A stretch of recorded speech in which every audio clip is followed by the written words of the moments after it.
Magandang araw sa inyo lahat. Ngayon, pag-uusapan natin ang buhay at karera ng isa sa mga pinakatanyag na lider sa kasaysayan ng Pilipinas, si Fidel V. Ramos. Natutuparin ko Ay mataimtim na nanunumpa, natutuparin ko ang buong Mula katapatan sa at kanyang sigasig kabataan, ng karera buong sa militar katapatan at politika hanggang sa kanyang pagpanaw. Samahan niyo ako at alamin ang kanyang makulay na kwento.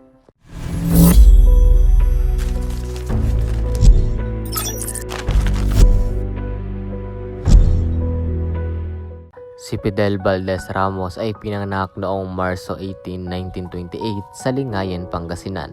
Ang kanyang ama, si Narciso Ramos, ay isang prominenteng abogado at diplomat, habang ang kanyang ina, si Angela Valdez, ay isang guro.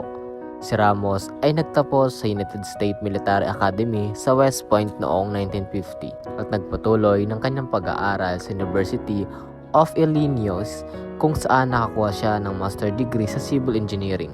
Si Fidel Ramos ay naglingkod sa militar ng mahigit 4 na dekada. Nagsimula siya bilang isang second lieutenant at umangat sa ranggong 5-star general.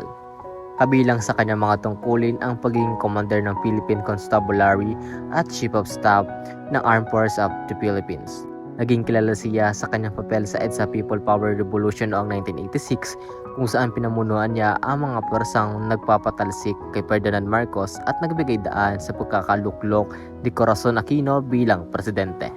Matapos maglingkod sa ilalim ng Pangulong Corazon Aquino bilang Secretary of National Defense, tumakbo at nanalo si Fidel Ramos bilang presidente ng Pilipinas noong 1992 sa kanyang termino mula 1992 hanggang 1998. Nakilala siya sa kanyang mga reforma sa ekonomiya at sa kanyang mga hakbang para sa kapayapaan at kaayusan.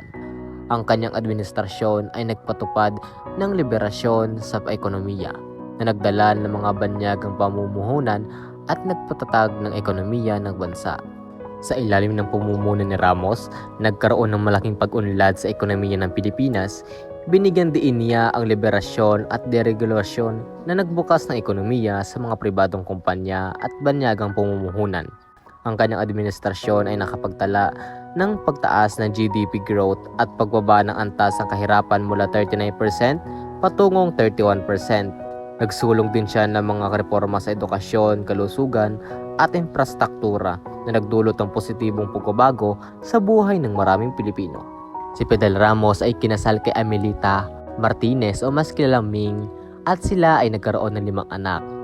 Kilala rin siya sa kanyang pagkahilig sa sports at regular na ehersisyo, lalo na ang golf. Noong July 31, 2022, pumanaw si Fidel Ramos sa edad na 94 years old dahil sa komplikasyon mula sa COVID-19. At dyan nagtatapos ang ating pag-alala sa buhay ng isang dakilang lider, si Fidel Ramos. Salamat sa inyo na pagsama at huwag kalimutang mag-subscribe at pindutin ang notification bell para sa higit pang mga kwento ng inspirasyon at impormasyon. Hanggang sa muli, paalam!